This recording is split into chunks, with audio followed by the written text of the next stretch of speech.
So without further ado, Dr. Bender.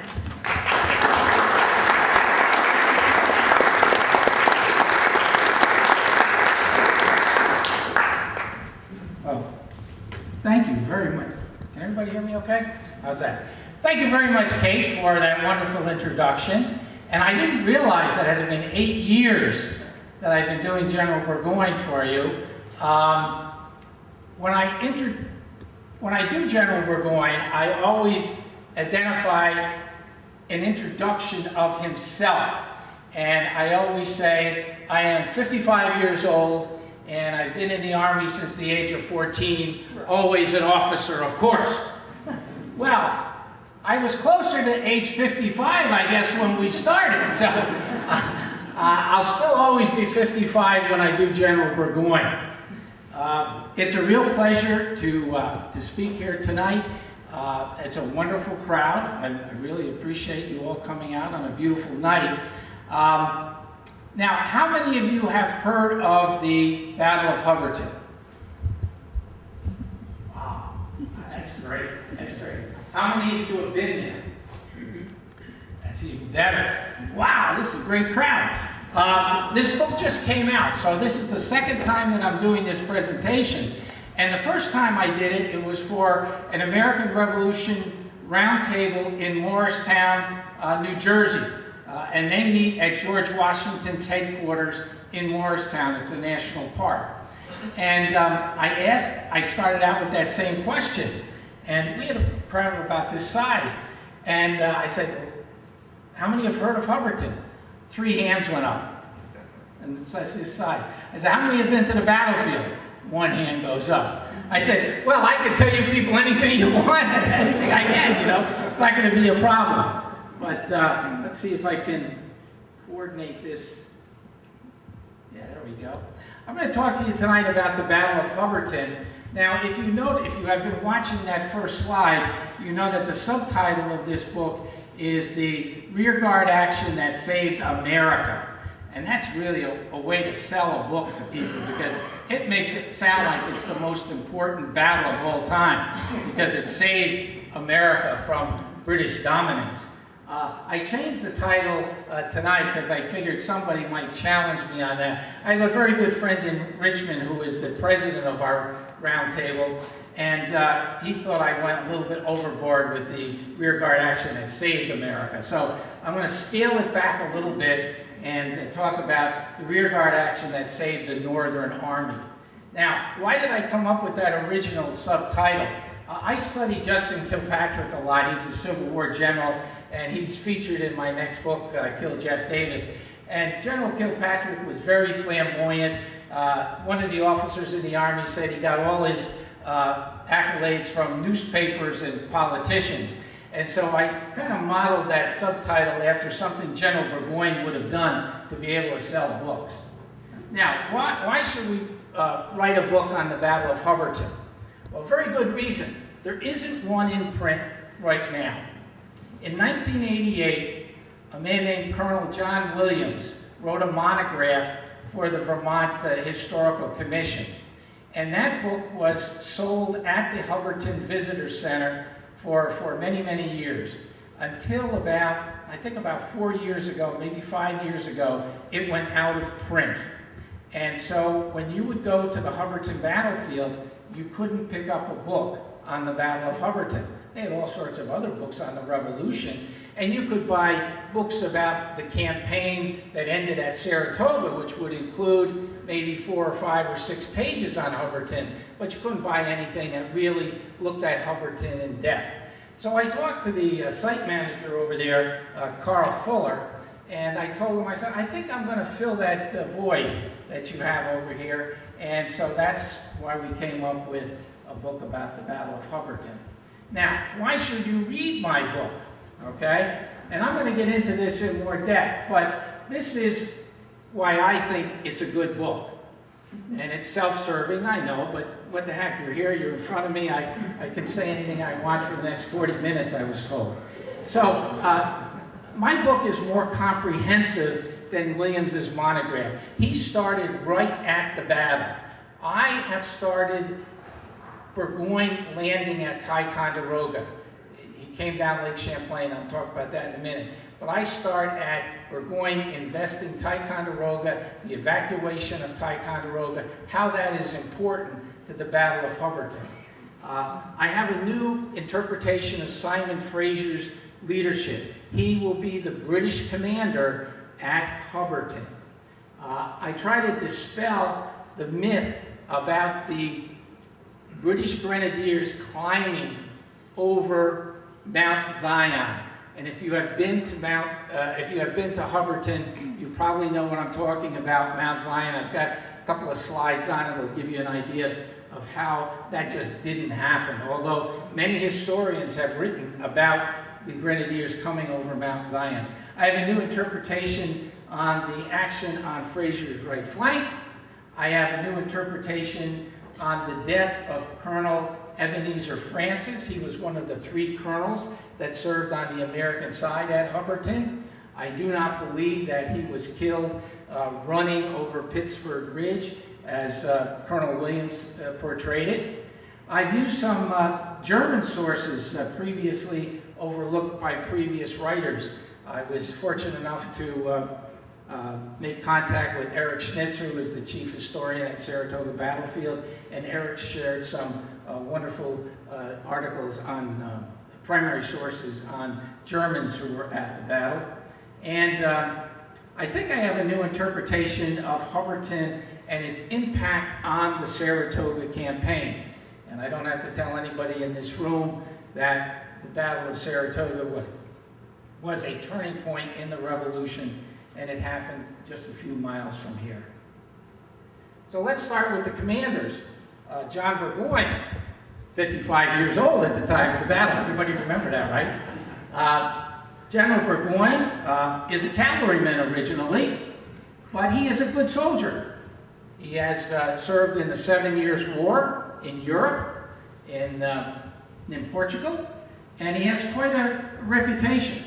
He is also a playwright. He is a member of Parliament, which is sort of unusual for us to think about. We don't have any generals currently in the United States who also serve as senators or congressmen. I don't know whether that would be good or bad these days, but anyway, in the history of Great Britain, it was common for military men to serve in Parliament. General Burgoyne came to America in May of 1775, along with General Howe and General Clinton. They were sent by the king to help General Gage over in Boston. You all remember April 19th, 1775. The Americans started the revolution. The British were stuck in Boston. General Gage was the commander-in-chief, and the king thought that he needed some help. So Burgoyne was one of the generals that went there. He saw the Battle of Bunker Hill. He observed it. And then he stayed in America during the year 1776 when he served as second in command to Guy Carleton, who was the governor of Canada. And Guy Carleton had the idea of invading New York from Canada and capturing Albany. It was a plan that had been on the boards in 1776. Guy Carleton got to Crown Point in October, and because of a little naval battle near Valcour Island, where he was sort of stymied. He wasn't defeated, but he was stymied by a man named Benedict Arnold, who you all know was very instrumental later on at the Battle of Saratoga. And Carleton retreated back to Canada, although Burgoyne wanted to push on and capture Ticonderoga. The American commander at this time, this is the spring and early summer of 1777, is Philip Schuyler, a Dutchman from Albany, which is where I'm from. So I think highly of General Schuyler. I know I sounded like a Virginian, didn't I? When I got the mic, I know. Yeah. Anyway, General Schuyler is the commander of the Northern Department. He is answering to both the Continental Congress and occasionally General Washington. It's very unclear what the lines of communication are for General Schuyler. Anyway, in February of 1777, Burgoyne, who has a wonderful personality, is able to gain access to King George III, as well as his Secretary of State for the Colonies, Lord George Germain. And Burgoyne has a plan to split the colonies, which includes an additional leg that was not in the 1776 plan. And if I get this right, yeah. Burgoyne is going to come down from Canada with an army of about 9,000 men. He'll have about 3,500 regulars, redcoats. They'll have about 3,500 German hirelings from basically the Principality of Brunswick. We normally call them Hessians because the Germans that served with General Howe were from Hesse, Hanau Principality, and it seems like all Germans are called Hessians, but that's not true in this campaign. They were Brunswickers. General Howe, who is now the commander-in-chief in the colonies, has captured New York City from General Washington, and he is in Burgoyne's plan to come up from New York City and meet Burgoyne at Albany. Burgoyne adds to the plan from the previous year another prom with Barry St. Ledger, who is to lead some regulars, provincials, and Indians, a good number of Indians, about 600 or 700 Indians, and he is to come and capture the fort at Fort Stanwix, and he will come through the Mohawk Valley. They will all meet at Albany. And the strategy here is that the British government, the King, Germain, most generals thought that New England was the problem. Okay, if you cut off New England, you're going to crush these rebellions, these rebels. And so that is the strategy. Before we get into Hubbardton, Howe never goes up the Hudson River. Howe will have his own plan. He is a blood cousin of the king, unfortunately not through matrimony, if you get my drift. He has enough influence that he can do his own thing.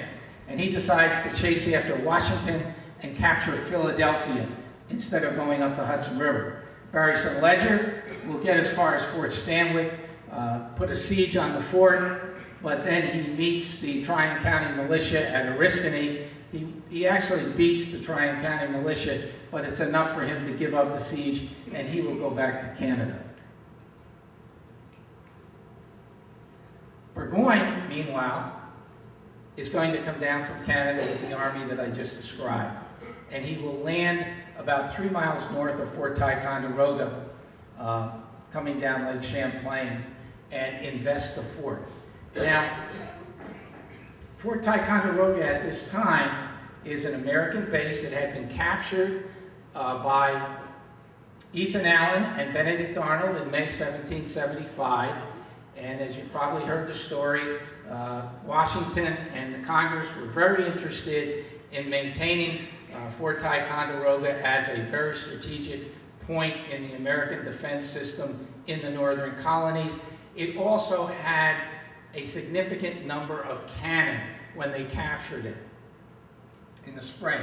George Washington will send Henry Knox during the winter of 75-76 to bring these guns down. I think he brought down about 59 cannon from Ticonderoga to Albany, over the Berkshires to Boston, and that's how Washington got the British out of Boston. The Americans have maintained Ticonderoga since that time. They also have set up a camp on Mount Independence here, which is right across from Ticonderoga. I'm sure many of you have been there. I think everyone goes there when they're about 10 or 11 years old. I highly recommend it if you have children or grandchildren. Unfortunately, Ticonderoga requires a significant number of men to maintain a defense. And that's not going to happen in the year 1777. This man is the commander, Major General Arthur Sinclair. He has replaced Anthony Wayne as the commander. He gets there in June of 1777. he has roughly somewhere between 2,000 and 2,500 Continental soldiers. These are regular Army soldiers. He also has militia from New England that come in and out by regiments at a time. It's like a revolving door. So you never know how many men you have at any one time. But let's say, for argument's sake, he's got between 2,500 and 3,000 men to defend Fort Ticonderoga with the outer works and Mount Independence, which has been fortified. There's a fort there, there's a blockhouse, there's a horseshoe battery on Mount Independence. It's quite a nice installation for the Americans. Unfortunately, it takes 10,000 men to fortify Ticonderoga and Mount Independence properly. And so if you do the math, you can see it's an untenable position for the Americans in 1777. Philip Schuyler realizes that, Sinclair realizes that, but who doesn't realize it? The Congress. They don't get it.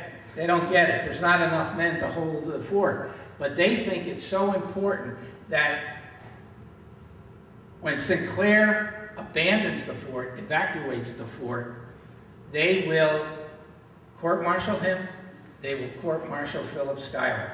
Both men are eventually exonerated, but it takes a couple of years to get all that straightened out. Now, what do the British do immediately? Right across from Fort Ticonderoga, across the Lachute River, is Mount Defiance. It's about 850 feet high. It's not fortified by the Americans. They don't have enough men to do it. They know from the previous year they did tests on Mount Defiance. You can shoot a cannon from Fort Ticonderoga and hit Mount Defiance. You can shoot cannon from Mount Defiance and Mount Independence and hit Mount Defiance. They know it's a problem. What's Burgoyne going to do? He's going to solve the problem. He's going to put two guns up there. He's going to put two guns up there. Lieutenant Twist is his chief engineer, and serving under Major General William Phillips, who is Burgoyne's second in command. Phillips is an artilleryman, and the reason you can tell he's an artilleryman is because he doesn't have the red jacket that Burgoyne had on in the previous slide there. Because he's an artilleryman, he has a blue uniform. But he supposedly said, where a goat can go, a man can go, and where a man can go, he can drag a gun behind him. Now, whether he ever said this or not, we don't know. His biographer says that if he didn't say it, he would have said it. If that makes any sense. That's the kind of guy he was. He's been trained in artillery. He served in the 7 Years' War. He knows how to use this artillery.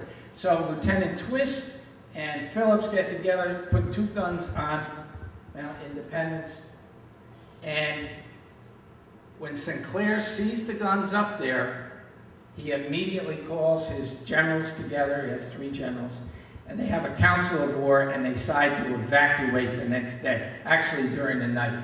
They see it on the 5th of July, 1777. They will evacuate during the night of the 6th, 5th, and 6th. And two things will happen. He will send some of his men in 200 bateaux down, up Lake Champlain, because Lake Champlain flows from south to north, up Lake Champlain to Skenesboro, which you would know as Whitehall. And that contingent is under Colonel Pierce Long. It's about 600 men, as much of the supplies as they can fit on these boats. Some of the really sick fellas, they're all going to go, women that are at the fort, they're all going to go with Colonel Long down to Skenesboro. The other part of the Army, the main part of the Army, the 2,500 men, are going to evacuate the fort over a floating bridge that runs between Fort Ticonderoga and Mount Independence, and they are going to leave from Mount Independence on what they call the Mount Independence Hubbardton Military Road. It's hardly a road. I'm going to show you a picture of it in a minute. But they will evacuate the fort and Mount Independence on the 6th of July, 1777. The man who was in the front rank of the British on the Ticonderoga side is Brigadier Simon Fraser. He's 48 years old. He served in the French and Indian War here in America. He served under General Wolfe at Quebec in 1759. He is a solid officer, a solid leader. He is a lieutenant colonel in the 24th Regiment of Foot. But in Burgoyne's campaign, he's a friend of Burgoyne's. He's serving the equivalent of a brigadier general. We could call him a brigadier because that's what they were usually called, brigadier. And he's the first one into the fort, plants the king's colors in the fort. He will go across the footbridge and capture Mount Independence. Immediately, he sees we got to pursue these guys that are heading towards Hubbardton. And he sends a note to Burgoyne. Burgoyne is on a ship in Lake Champlain. Burgoyne is getting ready to chase Colonel Long's contingent. And Simon Fraser will take 850 men with him and pursue the Americans towards Hubbardton. Now, this is what the military road looks like today. It's coming out of Mount Independence, heading into, I think it's Orwell, Vermont. This part of the road is still kind of like a gravel road. At that time, it was really bad. It was rutted. It had stumps of trees. It was only as wide as a wagon width, and it just wasn't that good. And because of the stumps and everything, Fraser will leave his artillery at the fort. He will not take artillery to the Battle of Hubbardton. He will also not take his surgeons. He will not take medical equipment. He will not take extra ammunition and extra food. He is in a hurry to get these rebels.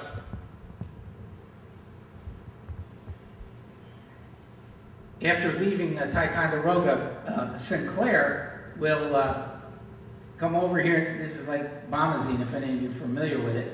And it's 20 miles as the map says here to Ticonderoga. This is the military road. It comes through a saddle in Sergeant's Hill and comes down to the Castleton Road. Now, Sinclair's objective was to get to Castleton. From Castleton, he will get to Skenesboro, link up with Colonel Long, and they will both go south to Fort Edward, where they'll meet General Schuyler, the department commander. That's the plan. However, if you were listening, you heard me say that Burgoyne was pursuing Colonel Long. That will not go well. It's all described in the book. I can't get into that detail tonight. That's a whole different thing, but we got a lot on Burgoyne and the pursuit of Colonel Long. So let's get back to Hubbardton.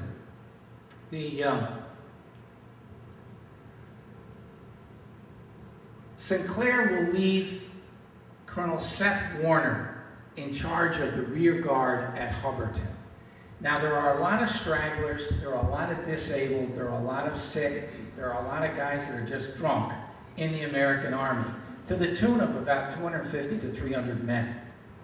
And they've made it as far as Hubbardton, but they've kind of squatted in the field, and they're not going very far. So Sinclair says to Seth Warner, you form up a rear guard here and protect the back of my army until I get past Castleton and get over to Skenesboro. Well, in the meantime, he finds out that Skenesboro has been captured by Burgoyne and the British, and so he has to make an alternate plan and head from Castleton to Rutland, and from Rutland get back to Schuyler at Fort Edward. This is the right man for the job of rear guard. He is a Green Mountain boy. He was with Ethan Allen when they captured Fort Ticonderoga. He was in the Canadian campaign in 75, 76 when the Americans captured Montreal but failed to capture Quebec from General Carleton. He was in charge of the rear guard when it retreated in 1776 from Canada. He is a stoic fellow. He is a strong fellow. He is not a bombastic fellow from everything we can gather. Unfortunately, there's no image that was ever painted of him, so we don't know exactly what he looks like, and we have to rely on the statue that's at the Bennington Monument. He's 34 years old. He will be assisted by two other colonels, Ebenezer Francis from Massachusetts, who is just another excellent officer, one of the finest line officers in the American Army at this time. The other colonel is Colonel Nathan Hale of the 2nd New Hampshire Regiment, Continental Line. That is not the Nathan Hale that gave his life for his country. This is a Nathan Hale that is not up to the standard of the spy. Let me say that. Colonel Nathan Hale from New Hampshire is not related to the other Nathan Hale, and he will not do good service, although he has a lot of experience in the Army. Simon Fraser's contingent of his advance corps is made up of 10 companies of grenadiers under John Dyke Auckland. John Dyke Auckland is a heavy drinker, but he is a very good soldier. He is also a politician, and he has no trucking with these Americans who have rebelled. He will take care of them as soon as he gets a hold of them. The man who is in command of the light infantry is Major Alexander Lindsay, the Earl of Balcoutis. Now, in the British Army, they had 10 companies. One company was a grenadier company, one company was a light infantry company, and there were 8 what they called the hat companies, because they wore the tricorn hat. The grenadiers wore the tall hat, the light infantry wore the leather hats, but on campaign, they took the grenadier companies from each regiment and they formed them into a battalion, and that's what Auckland was commanding. Same with Lindsay. They took all of the light infantry companies from Burgoyne's army, put them together in a battalion. In addition to these 2 battalions, there were 2 companies of Simon Fraser's own 24th Regiment of Foot under Major Robert Grant. These were the hat companies.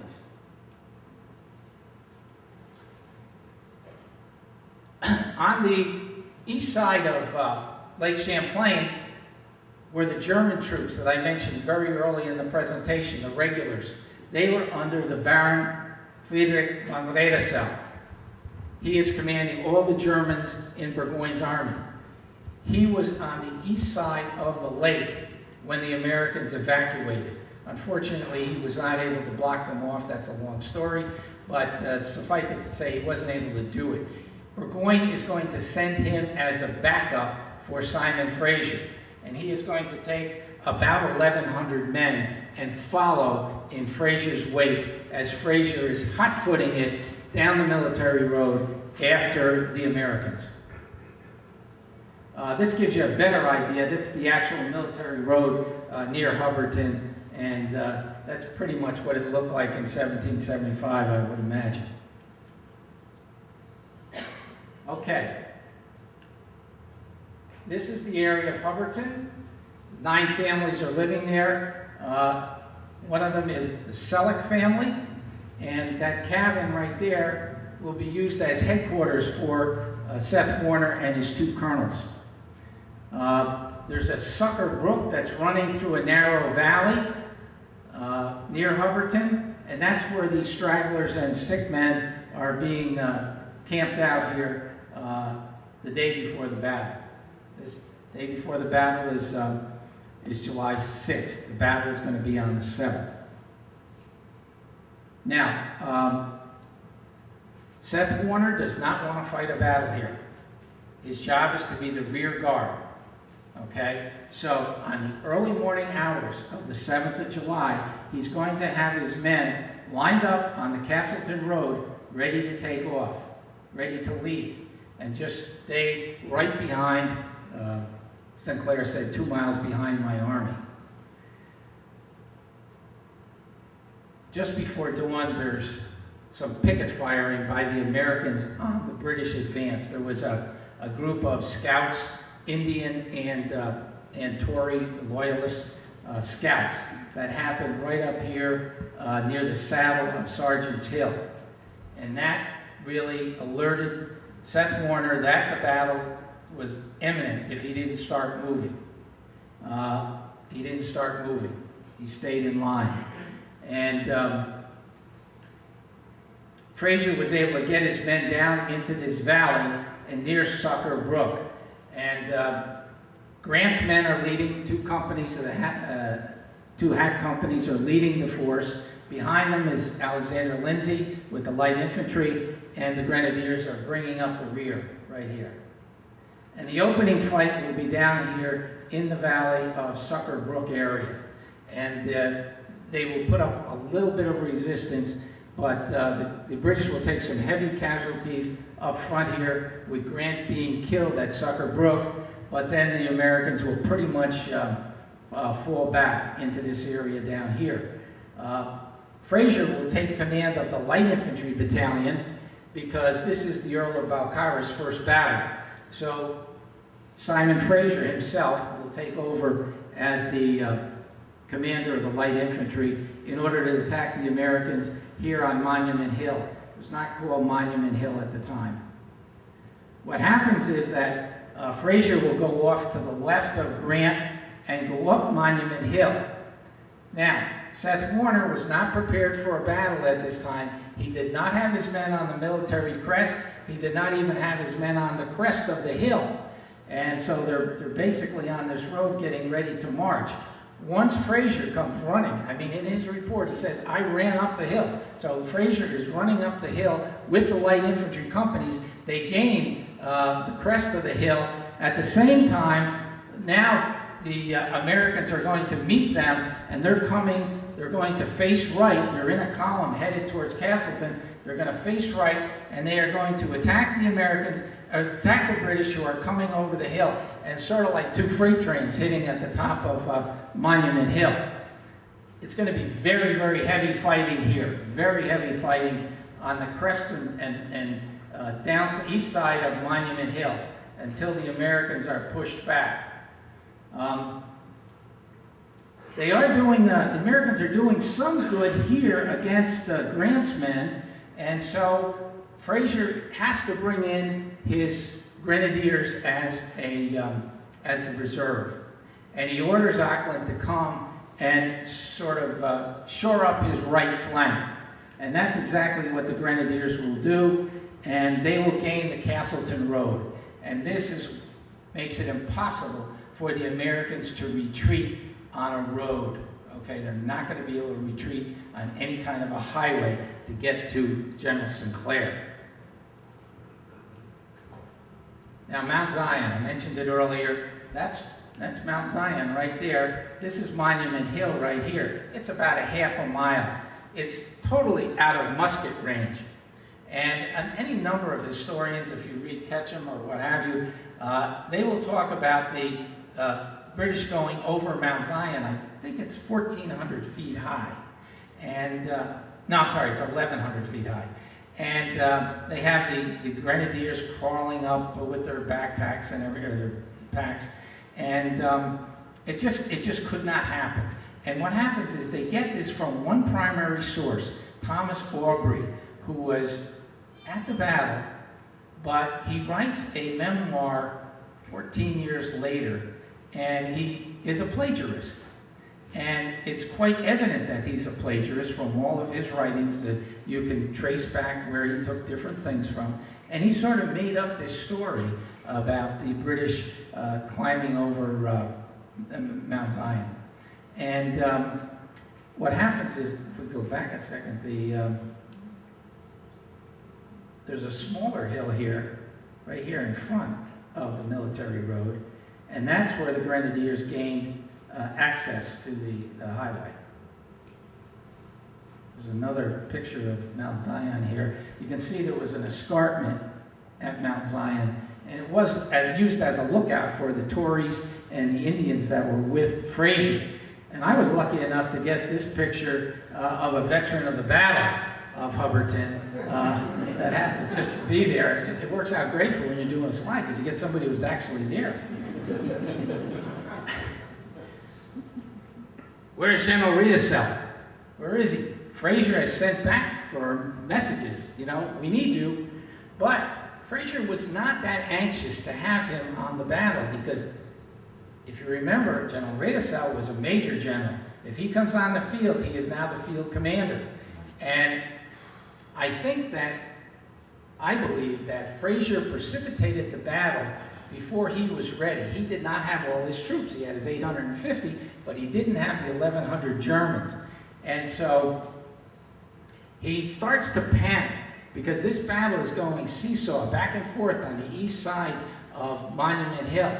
And the Americans retreat back to a log, sort of a log fence that was there on Selleck's farm, protecting a cornfield. And they have a pretty good defensive position there. And they're fighting off the Americans pretty well. And it's not going into, Fraser is taking a lot of casualties. And so he finally is very happy to see the Germans come up. And what they do is, General von Radisell takes the elite of his unit. I said he had 1,100 men. He takes 180 men and really moves them quickly to the battlefield. There's 100 Jäger, who are marksmen. In German, Jäger means huntsman, and they are a very elite corps. They were created by Frederick the Great. And so they wear these green coats, and they have short-barreled rifles, very accurate. He also has 80 grenadiers. And as you can see from the map, the Jaegers and the grenadiers come over on the American flank.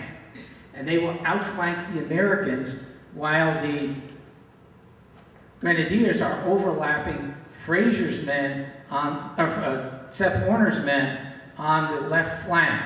And also Alexander Lindsay's light infantry is able to get over on the right of the grenadiers on Pittsford Ridge. So it looks as though they are going to be, the Americans are going to be totally enveloped in this battle.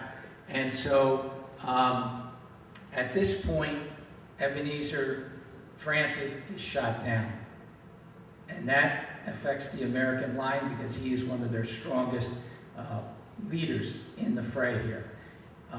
Supposedly Seth Warner tripped on a root of a tree, and the men thought he went down, but he didn't. And this causes a panic. The Americans start to give way. Seth Warner yells out to the Americans that can hear him, "Rally at Manchester," and that's Manchester, Vermont.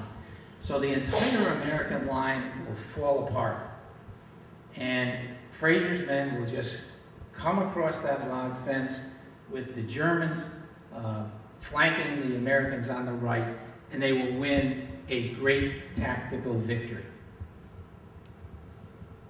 There's supposedly Ebenezer Francis is buried under that monument at Hubbardton, but nobody really knows where he's buried. Probably buried on the battlefield somewhere. The Germans actually buried him. They thought he was very, very, very brave and someone to admire. So this tells the story, and this is what's so important about Hubbardton, is look at those casualties. 850 men engaged on Fraser's command, and almost 200 are casualties. That's 25% if my math is close, almost 25%. The Germans lose another 24. Now, Fraser's group is the elite of Burgoyne's army. The Grenadier Battalion, the Light Infantry Battalion, Fraser's own 24th Foot. These are really good units, and they have lost a lot of men. Burgoyne is not going to be able to fill those ranks very easily. Guy Carleton, the governor of Canada, is not cooperating because he wanted the command for himself. He was denied it by Lord Germain, and so he's kind of pouting up there in Quebec. So these losses are very, very stiff for the British. Now the Americans, they lose almost 150, and their big loss, of course, is in those that were captured. But they were the stragglers and the sick and the ne'er-do-wells and the alcoholics and whatever. That was not a real big loss, I don't think. But the fact that the British lost the cream of the crop, let me say, in terms of the Battle of Hubbardton, makes this very significant in terms of the overall campaign. Seth Warner will retreat back to Manchester and eventually serve at the Battle of Bennington under John Stark, which is a great victory for the Americans, where they turned back the supply expedition that Burgoyne sends to Bennington. Many of the men who fought at Hubbardton will again show up in General Gates's army. General Gates took over from General Schuyler in August of 1777, and they will serve at Saratoga, and they will see Burgoyne surrender on October 17th, 1777. So I like to think that this is a rearguard action that prevented the British from destroying a very demoralized American army under Arthur Sinclair. The army was not a first-rate fighting force in July of 1777. By the time September and October come, they are a superior force. In fact, they outnumber Burgoyne at Saratoga. And so that's why I think that we've got a very significant aspect of the campaign that happens at Hubbardton. This is what William Digby said in his journal. Our men got more plunder than they could carry and quantities of paper money, which was not the least regarded then, though, had we kept it, it would have been of service as affairs turned out. You don't think that's funny? I think it's funny. I thought it was great. That's why I put it up there. I wouldn't have put it up there if I didn't think it was funny. But anyway, you know, there was all sorts of stuff left on the ground at Hubbardton when they evacuated. And the British were picking this up. But the British couldn't move for 2 days. That's how badly they were mauled by the Americans at Hubbardton.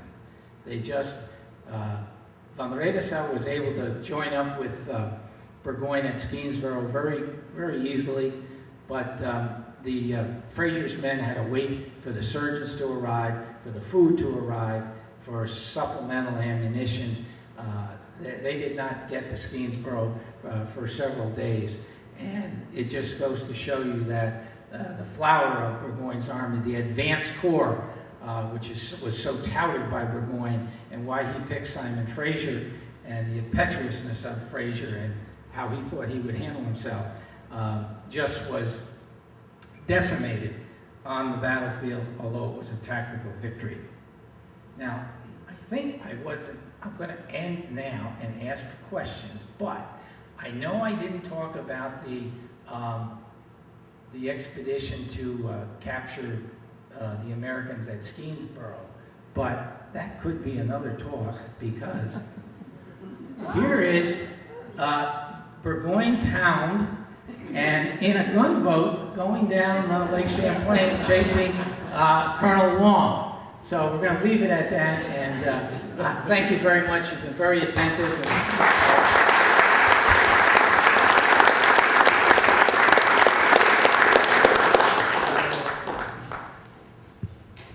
I'll pull a Marco Rubio here and have a water.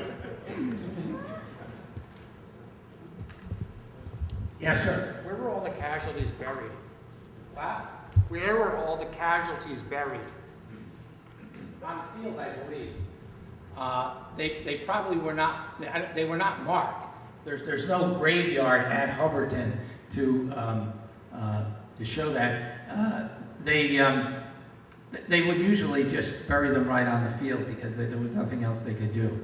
So to my knowledge, they're there somewhere, but I don't think anyone has found them. Yes, sir. How did the chain of communications go? I mean, you could only probably run or walk through the woods, and you had like a couple of 3 major leaders in the area, and they had to know what was happening on one point and another, and how to make decisions. And how did they inform? What were the particulars about getting in? Now we got cell phones now, but how does that go in battles typically? Well, now you know why Burgoyne didn't get to Albany. He didn't have a cell phone. Burgoyne required everything to come from Canada. So when he got to Skenesborough, he decided to build a road to Fort Anne, to Fort Edward, to Saratoga. But he brought his supplies down Lake George, and he set up Fort Ticonderoga as a base. He set up Fort George at the southern end of Lake George, and Diamond Island, about 3 miles up from the village, was a supply depot. So all his supplies and communications came from Montreal down Lake Champlain to Lake George, to Ticonderoga, over that portage road, and then down Lake George, over the old military road that Sir William Johnson built in 1755 to Fort Edward, and then down from Fort Edward to where Burgoyne was at Saratoga. So it was a very long line, and when he sent a message, that's how it got. In fact, when he you'll enjoy this. It's the first paragraph in the book, I believe. When he captured Fort Ticonderoga, he wrote George Germain and the king that he had this great victory, that he had captured Ticonderoga. That message was written, I think, July the 11th. It did not get to the king until mid-September. And the king was jumping all around, running into his wife and said, "I have beat them, I have beat all the Americans." Well, then in December, he got another message that, they had surrendered the entire army, and he wasn't so happy at that. But you have a good point. And so the logistics in Burgoyne's campaign were very, very difficult. He had to, I think the number is, somebody calculated this, 30,000 tons of food per month for his troops, and almost an equal number for his animals, a forage. So it was a something like that. Larry, do you remember that number? I'm not putting you on the spot. Somebody else over here had a question. Why did the Americans divide the force on the retreat out of Ticonderoga? Was it just ease of getting them out of there using two routes rather than down through Steensboro?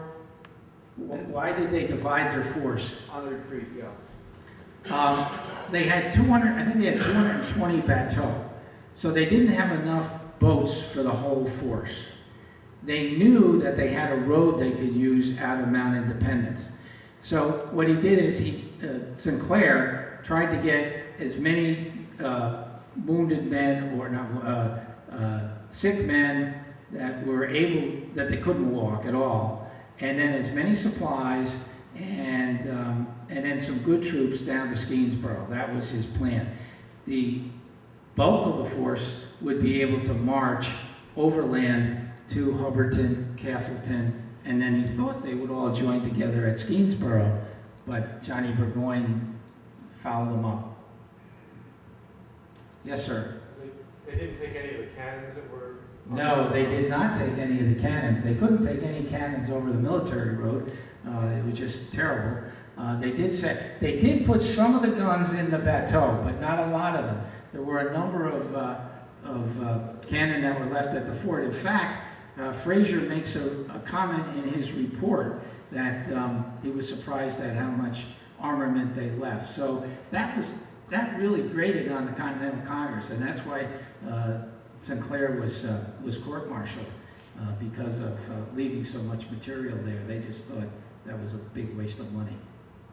But he had no choice. He did not have enough men. I have to say, Sinclair had a very checkered military career. I don't know if you're familiar with it, but he was the only American general ever to be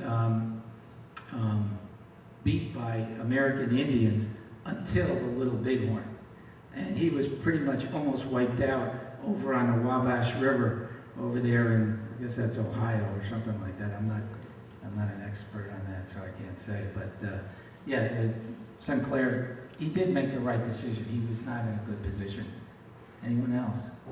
Yes, sir. So did Colonel Long get to Hubbardton or not? Did Colonel Long and his men get down to Hubbardton? Were they there? They never. No, they didn't go in that direction. They went, I think I can show you on the map.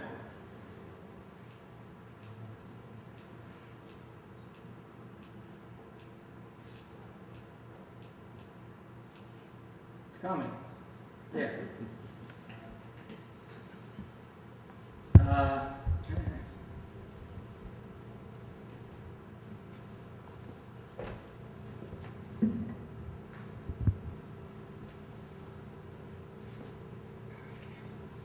here's Independence, here's Hubbardton, and here's Skenesboro. So Long went down the lake to Skenesboro, and Sinclair went to Hubbardton in this direction, southeast. So no, they never, Long's men never got near Hubbardton. They went from Skenesboro, we kept retreating to Fort Edward. Any other questions? Yes, sir. Good questions, man, it's good questions. Growing up in, You don't get these kind of questions in Virginia, you know. They just don't know about Hubbardton, believe me. And you think they don't know about it in New Jersey? They have no idea about Hubbardton. Well, The only thing they know is Lord Cornwallis and Yorktown. They think that's the cat's meow, that Yorktown stuff. I grew up in Vermont, and we hunt on that area up there. And we were taught Ethan Allen captured the fort without a shot. Okay, I don't know if that's true. Yeah, that's pretty much They true. were all drunk, and they captured it. Yeah. Now, did a lot of those arms feed them to fight them later? The British? The cannons that were at Fort Ticonderoga and Crown Point, when it was captured by Ethan Allen, most of them were, it was 59 of them anyway, were brought down by Henry Knox in the winter to George Washington, who had surrounded Boston. And they used them at Dorchester Heights outside Boston, and that told the British, you better get out of town. If he opens up those cannon, you're toast. So General Howe, who was in command of Boston at the time, evacuated Boston on St. Patrick's Day, 1776. But you don't think some of those arms helped up there, Hubbardton? At Hubbardton, there were no cannon at Hubbardton. No, I'm saying the guns and the ammunition and that there. Did that help Ethan Allen and the Green Mountain Boys later? You're talking about small arms. Small arms. Oh, They had to come. they would have, whatever muskets they captured at Ticonderoga in 75, this is 2 years before Hubbardton, they would have appropriated them, sure. That's what I think. Okay? I hope that's, yes, sir. When they left Hubbardton, they went to Skenesboro, correct? To meet up with Longs? No, when they left Fort Ticonderoga and Mount Independence, But one section of the Army went to Skenesboro, the other went to Hubbardton, Castleton, Rutland, and Fort Edward. But from there is the Battle of Fort Anne, which is on the 8th of July. So Longs went and participated in the Battle of Fort Anne. Where did the troops from the Battle of Hubbardton end up in regards to the Battle of Fort Anne? They were not in the Battle of Fort Anne. Burgoyne brought 3 regiments of regulars and some Germans with him when he chased Long. There were also troops from Fort George, which was at the southern end of Lake George. They came over. They were the ones that fought the Battle of Fort Anne. Now, in the Battle of Fort Anne, it was basically only the 9th Regiment of Foot that fought the Americans. So it was about 200 to 300 men on one side and about 400 on the other at Fort Anne. And I don't believe that Long was the commander at Fort Anne. I believe it was, well, it'll come to me. I'll have to do another book on the Battle of Fort Anne. Yes, sir. Do you have any sense of what happened to the 200-plus prisoners? Did the British leave a detachment to, put them in a stockade, or were they, freed, or what happened to them? Very good question, and that really is the subject of another talk. Some of them escaped. Some of them were held at Ticonderoga. Like I said, when Burgoyne left Ticonderoga, he left a regiment there, 2 regiments actually, I think at least, as a base of supply. Those prisoners were kept there. In September of 1777, still part of the Burgoyne campaign, there were some men who came over from the Hampshire Grants, which was Vermont, and they raided Fort Ticonderoga. One of them was Colonel John Brown, one of my absolute favorite persons of the Revolution, a real hero, because of something he said about Benedict Arnold, way before Benedict Arnold tried to sell West Point. And Brown actually freed, I think, at least 100 prisoners at Ticonderoga by his attack. And then he came down and fought the Battle of Diamond Island, which is the only naval action that was ever fought on Lake George, ever. And it's a great story of Colonel Brown. And if you ever need that done, I'll come back. Anyway, you've been a very attentive audience. Your questions have been great. I'm getting the sign here to stop. But I'll stick around, and we have books if you want. There's so much more in the book that I couldn't get to because my wife was going to tell me to cut it out at a certain time, and I got it done, didn't I? Did I do okay? All right. Yeah, I didn't go overtime. Sometimes I get carried away. When I talk about General Kilpatrick and Kill Jeff Davis raid, I get really carried away. You wouldn't believe it. Anyway, thank you very much.